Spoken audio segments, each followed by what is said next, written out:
يروح ضحيتها ما يقارب 100,000 إنسان في غزة، اللي هو قريب من عدد يعني 5% من سكان غزة الآن، اللي هم يا من قتلوا أو أصيبوا، واللي هم في نهاية المطاف يدفعون ضريبة حماس. ليش؟ لأن حماس مؤمنة بأنه أنا ما عندي مشكلة، أنا أهم حاجة أنه أعمل اللي براسي. بس كمان حماس بيموتوا أستاذ يعني. كيف؟ كمان حماس بيموتوا وقادة حماس بتموت يعني، مش لا، بس الشعب. هذا حماس متخبين يعني تحت الأرض. تمام، يعني لما الجيش جاء عليهم بطيارة بدبابة يعني معقول طيب إذا يوقفوا إنه هؤلاء عشان يقتلوا؟ مؤمنين بالشهادة ليش ما بيطلعوا يواجهوا الطيارات ويخلوا هم بيواجهوا. الحرب؟ لا، أنا أعطيك مثال. يخلوا الحرب برا المدينة، ويروحوا يوقفوا على أسوار غزة، على منطقة الغلاف غلاف القطاع، أو شو بيسموها عندكم، عرفت كيف؟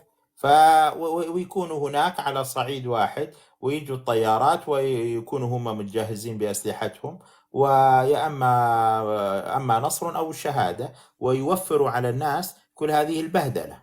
ليش ما يعملوا هذا الشيء؟ أنا ليش بحكي لك ليه. دائما الإسلاميين بيتخبوا بين الأطفال والنساء، حتى بعدين يجي الناس يضربوا الأطفال والنساء، وبعدين يصيروا يلطموا قدام الناس ويقولوا شوفوا هذول قتلوا النساء والأطفال. طب ما أنت لو كنت رجال كنت رحت واجهت الجيش برا، مو أنت مو بس تعمل رجال على أنك تروح تقتل ناس وهم السكرانين. تمام، طيب أستاذ مثال بسيط، مثلا بالحروب العالمية في حرب صارت بين ألمانيا وروسيا، واغتصب فيها عشرات الآلاف من النساء، وقتل مين فيها اللي عشرات اغتصب؟ الآلاف. الروس اغتصبوا نساء ألمان. مم. مزبوط، هذا التاريخ يعني ذكروا هذا الشيء. طب مم. ليش يا أستاذ مثلا ما ذكروا إنهم إرهابيين أو ما لا ذكروا لا، ذكر أنهم إنهم؟ إرهابي. ولذلك شكل حلف في أوروبا اسمه حلف الناتو، حلف الشمال الأطلسي، بقيادة أمريكا وبريطانيا وهذه الدول. ليش؟ لأنهم كانوا يشوفون أن الشيوعية، أن روسيا مجرمة، ولكن لأنها تمام كانت بس. دولة قوية مجرمة اضطروا أنهم يحموا أنفسهم منها. تمام بس هذا الإشي ما أثر عليهم، وحاليا روسيا من أقوى لا دول لا لا العالم. لا, لا، أثر كثير. أثر. لذلك اليوم العالم ببساطة شديدة اللي مع روسيا كل الدول المنحطة فقط اللي موجودة مع روسيا، وكل الجماعات المنحطة اللي موجودة مع روسيا. اذكر لي دولة محترمة واحدة فيها ديمقراطية تؤيد روسيا، ما توجد على وجه الأرض. كل الدول اللي مع روسيا كلها دول منحطة، مجرمة، ديكتاتورية، بوليسية، بتقمع شعوبها. وأمريكا أمريكا مثلا مش مع روسيا، مش أمريكا ضد روسيا. منحطة؟ بعرف ضد روسيا، ما هي أكثر انحطاط من روسيا. لا لا، مش أكثر انحطاط. أمريكا دولة اللي قتلت ديمقراطية. 60 اللي قتلت ولكن كمان 60 لا ألف بني تغني آدم عن غزة، يابان. لا تروح لأمريكا ولا روسيا. خلينا نتكلم لسه في تمام، غزة. هو إحنا احنا الآن لما نتكلم عن حماس، الآن أنا أقول لك يا أخي سلطان، أنت الآن مثلا لما تريد تروح تقاتل دولة، أول حاجة المفروض تفكر فيها إيش هي؟ لما أروح أقاتل دولة أكيد إنه كيف بدي أحمي نفسي، كيف بدي أنتصر. لا، مش كيف بدك تحمي نفسك، كيف بدك تحمي الناس اللي أنت مسؤول عنهم، صح؟ يعني أنا كشخص ولا أنا عندي جيش أنت مثلا؟ كجماعة كدولة. أكيد أكيد طبعا. حماس هي دولة، حماس هي عبارة عن تحكم 2.5 مليون، يعني تحكم أكثر مما يحكمه تميم في قطر. صحيح، لكن يا أستاذ حماس مش دولة فبالتالي يعني، أنت وإمكانياتها الآن محدودة. لما تروح تعمل عملية سخيفة مثل هذه، وتجي تروح تجيب رهائن مثل أي جماعة مافيا، وتقتل الناس في الشوارع مثل أي جماعة مافيا، هل ردة فعل اليهود الإسرائيليين كان متوقع أنها راح تكون شرسة ولا لا؟ أكيد. طيب إذا أكيد، أنت ماذا قدمت للشعب الفلسطيني، للشعب الغزاوي، عشان تحميه؟ تمام. أنا يمكن أقول لك أستاذ شو في. قدمت. أنت قدمت الله ورسوله. هذه الكلمة السحرية لما تريد أن تستهين بدماء الناس الإسلاميين من 50 سنة، هم بيخوضون معارك بهذه الطريقة. بس أستاذ غزة بالذات الإشي ما أجاش من منطلق ديني، الإشي لا أجا لا، من هو منطلق. فلسطيني. لو حماس مش موجودة ما توجد جماعة على وجه الأرض بهذا الغباء تعمل اللي عملته حماس، ما يا توجد. أستاذ، وقبل هيك فتح السلطة وفتح حاربوا أبدا، اليهود فاتح سنين. من بداية التسعينات أنهت هذا الكلام كليا بحياته. فتح بعد ما فكت منظمة التحرير، وبعد ما دخل وقعت على اتفاقية أوسلو. فتح التزمت، ولذلك فتح وشطبت من قائمة الإرهاب، وصارت جماعة محترمة وتتعامل مثل غيرها من الجماعات السياسية. عرفت كيف؟ أستاذ بال لذلك فتح ما 2002 ممكن تقارنها بالحمساوية، ما يمكن. عام حمساوية جماعة عصابات مجرمين، يعني بيقتلوا ناس بالشوارع ولا فارق معاهم. أستاذ عام 2002 أغلب الشهداء واللي كانت الحرب عليهم هم من الشباب الأجهزة الأمنية، بالذات ما مخيم ما جنين تفهم شلون انهدم فوق رؤوس الفكرة. شوف الأجهزة يا أخي، الأمنية. أخي سلطان، لا تخلط الملفات في بعض. أنت لما تتكلم عن ما فعلته حماس كأي جماعة مافيا، هذا ما حدا بيعمله، ما حدا. هذا فقط الجماعات الإسلامية تتصرف في هذا الوقت بهذه الطريقة. لذلك الجماعات الإسلامية هي الداء ومصيبة على القضية الفلسطينية. والجماعات الإسلامية اللي عملته حماس هي اللي تعمله الدواعش، هي اللي تعمله طالبان، هي اللي تعمله حركة الشباب، هي اللي تعمله القاعدة، هي اللي تعمله كل الجماعات الإسلامية المسلحة. لا تتصرف يا بنفس أستاذ. العقلية. ليش؟ لأن هي تستهين بدماء الناس، تستهين، ما عندها قيمة بهذا. لا أستاذ، لا هاي تختلف عن كل الحروب. ليش؟ شوف، أنت ما تقول لي لحظة تختلف.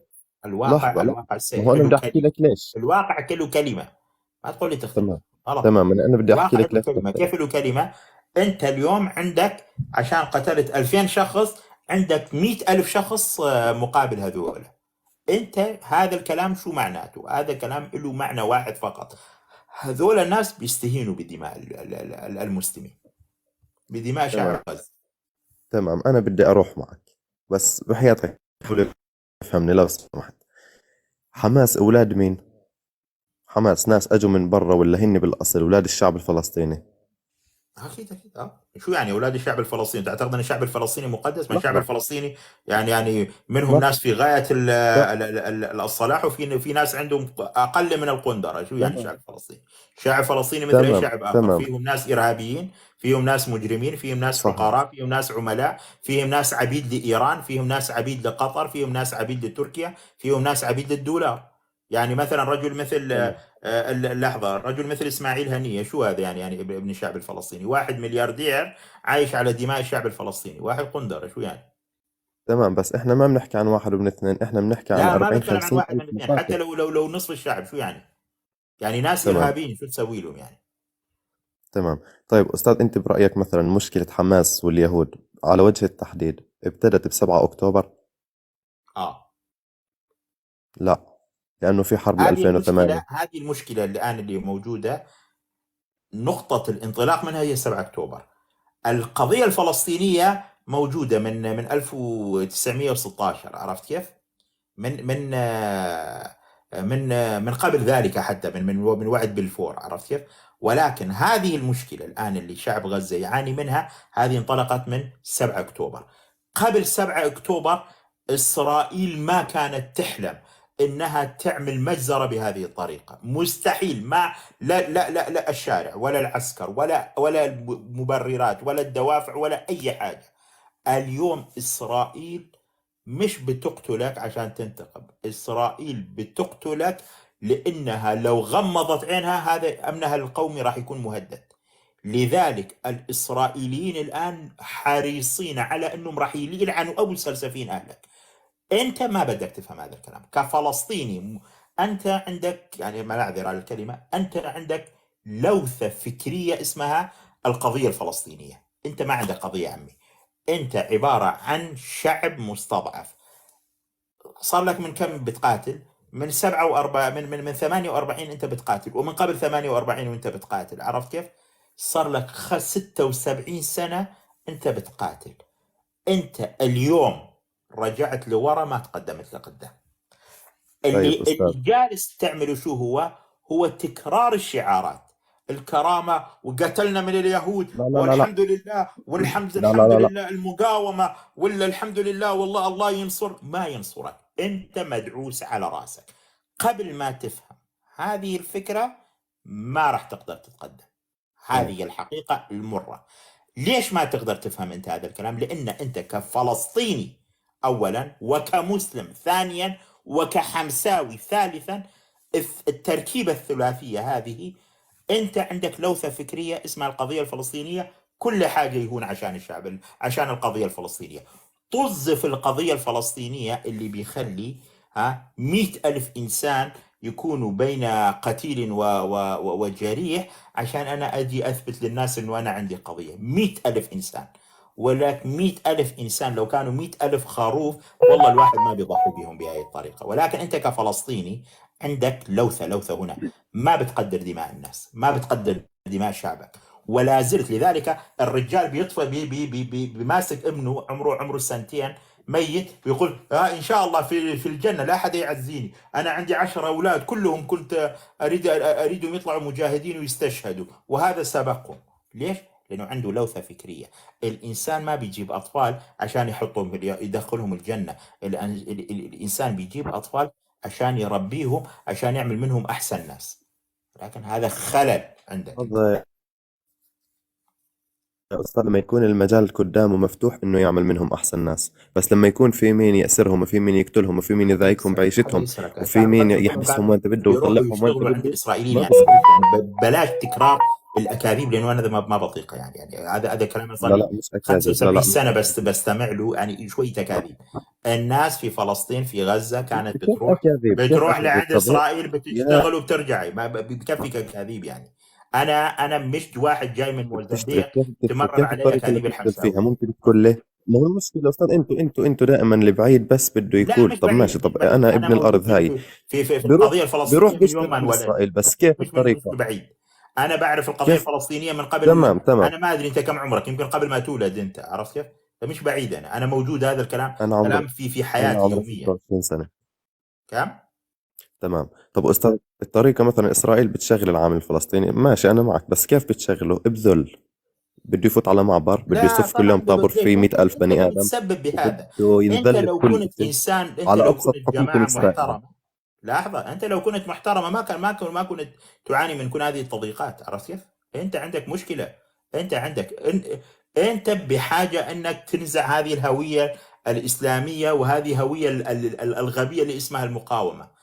قبل ما تعمل هذا الشيء وتصر على هذا الكلام، معناته مزيد من الدماء، مزيد من السجن، مزيد من القتل، مزيد من الدمار. ولكن انا اقول لك، انت كفلسطيني ما بيهمك، وانت كمسلم ما بيهمك، وانت كحمساوي ما بيهمك. هذه عقلية غبية لديكم. جربتوا 75 سنة 76 سنة ما فادتكم. ولكن انتم ما عندكم مشكلة، بتناقشوا في بديهيات. 76 سنة ما علمتكم، ما راح يعلمك 10 دقائق من الحوار. صعب هذا الكلام.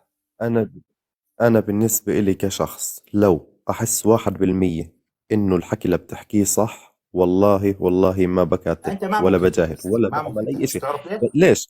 ليش أستاذ؟ طب لحظة لانه خلينا نحكي من ببساطة بالله عليك. شديدة انت مركب في عقليتك طب لحظة لحظة، لا لا لحظة، أستاذ انت أنا مش مركب، مركب مش عقليتك مركب لأني على أنا انه بشوف، أنا هذول بحكي لك بشوف. محتلين. انت هكذا مركب عندك. هذول طب ما محتلين هن محتلين. لديارنا، وهذول بيقمعونا، وهذول بيذلونا، وهذول بيعملون وبيسوون. انت ما تقدر تفكر خارج هذه المنظومة. لما تقدر تفكر خارج هذه المنظومة، وقتها راح تشوف الكلام اللي انا بقول لك اياه قديش هو صحيح وقديش هو غلط.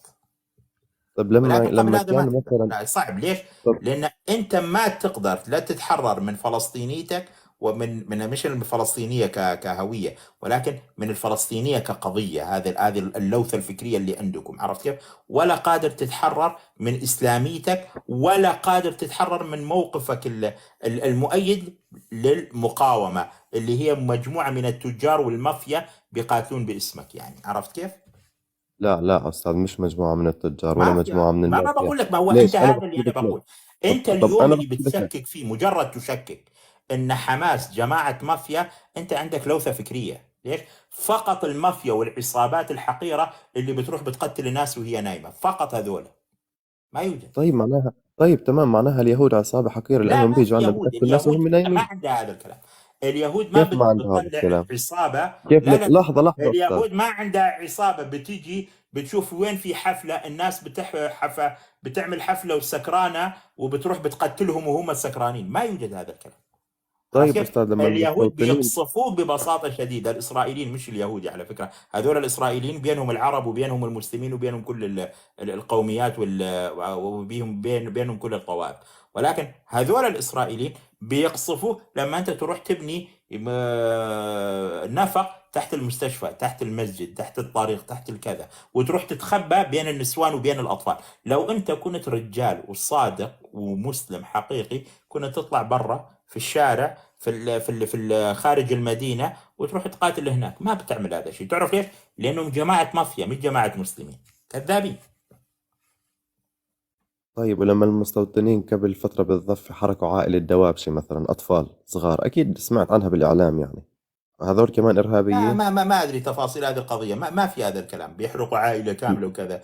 بيروحوا احضر. يلاقوا محاكمه. عرفت كيف؟ ما في عشان جماعه هيك. عصابه. لحظه. ما في جماعه الا بتكون عصابه ومافيا بتروح بتقتل ناس وهم سكرانين نايمين. عرفت كيف؟ فقط الاسلاميين بيعملوا هذا الشيء. فقط الاسلاميين حصرا. ليش؟ لأن في العرف والله. الحمساوي، عرفت كيف؟ أنت عندك أن كل اليهود كل الإسرائيليين هم دمهم مباح فيه طالما أنهم إسرائيليين. لا لا لا، ولا بعمري أنا كان عندي مشكلة مع مش يهودي أنت لأنه مش أنت يهودي. مش أنت كشخص، ولكن في العرف المقاومة الحمساوي هو هكذا. أنت لما بتؤيد الحمساوية وتسميهم مقاومة، أنت عمليا بتؤيد الإجرام المافيا.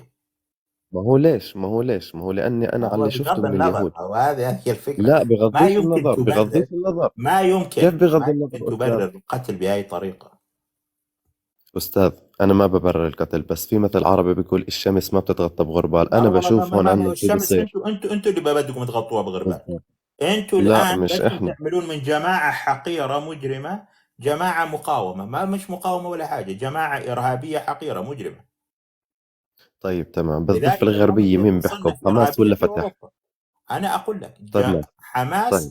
حماس خسرت القضية سياسيا. ولكن أنتم شعب متخلف، ما عندكم عقل أنكم تفكروا. مش عارفين أنه حماس بعد ما كانت مرشحة انها تمسك ملف القياده الفلسطينيه وتكون الممثل الوحيد للشعب الفلسطيني، اذا اجادت اللعبه تحولت الى جماعه ارهابيه.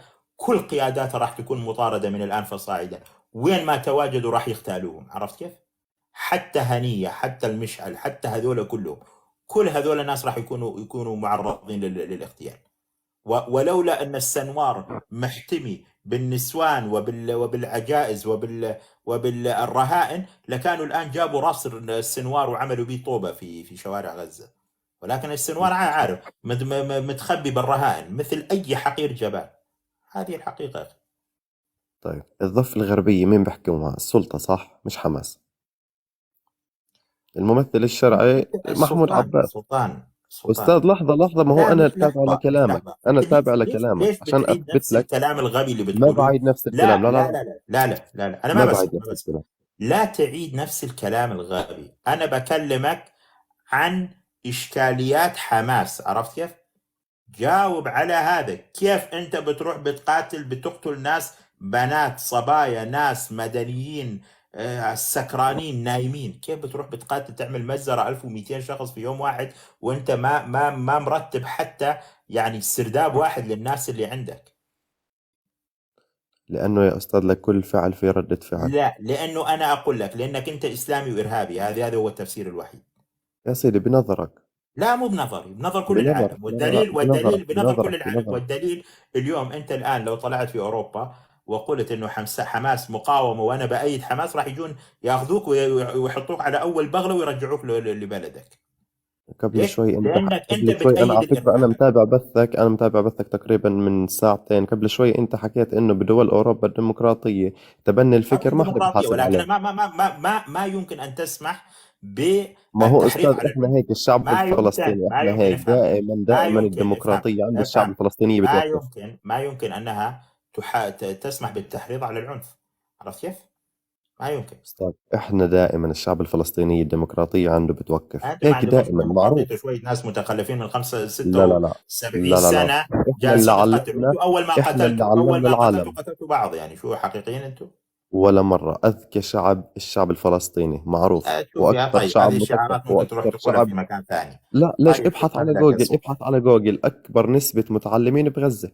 لا ولا ما في متعلمين شنو كلهم شوية ناس يعني حفاظ القرآن، شو راح يتعلموا؟ يعني أنا كنت أناقش الناس عندكم، واحد يظن أن الأرض مسطحة، واحد يظن أنه في بغلة طارت للسماء، واحد ثالث يظن أنه في نملة تكلمت. متعلمين إيش؟ شعب متخلف يعني. شو عندكم؟ ومش أنتم فقط، يعني أغلب الشعوبية هكذا. شو عملتوا؟ شو صنعتوا؟ قدرتوا تصنعون طيارة؟ قدرتوا تصنعون سيارة؟ قدرتوا تقدمون أي حاجة للبشرية؟ أنا أقول لكم فقط تقدمون إرهاب للناس. كافي هبل. مين عندنا بعد من المسلمين يحبوا يشاركوا؟ مم. أنا ما ممكن أصنع حاجة صراحة، لأنه أنا تربية المساجد ما بتألف غير هذه الكتب. أنا ممكن تسألني إنه أنت كيف بدك تروح تنظف مؤخرتك بعد ما تتغوط، أقول لك كيف تعمل يعني صراحة. ممكن تسألني إنه أنت زوجتك جات لها الدورة، شو المفروض إنك تعمل؟ أقول لك إنك تأمرها مثلا إنها تتزر وتباشرها تحت، تحط قضيبك بين رجولها، بين صدرها، بين ذراعاتها، تحت باطها، فوق راسها، في أنفها، في كذا. أقول لك ممكن أعطيك فتاوى في هذا المجال يعني. ممكن تسألني مثلا أنت يعني إذا صار عندك سيلان البول كيف تصلي؟ أنا ممكن أجيبك في مثل هذه المسائل. هذه الأمور اللي إحنا نتعلمها في المساجد. شو بدك يطلع مني يعني؟ راح يطلع مني واحد متخلف فقط يعرف يعطيك فتاوى في هذه المسائل. طيب ما علينا.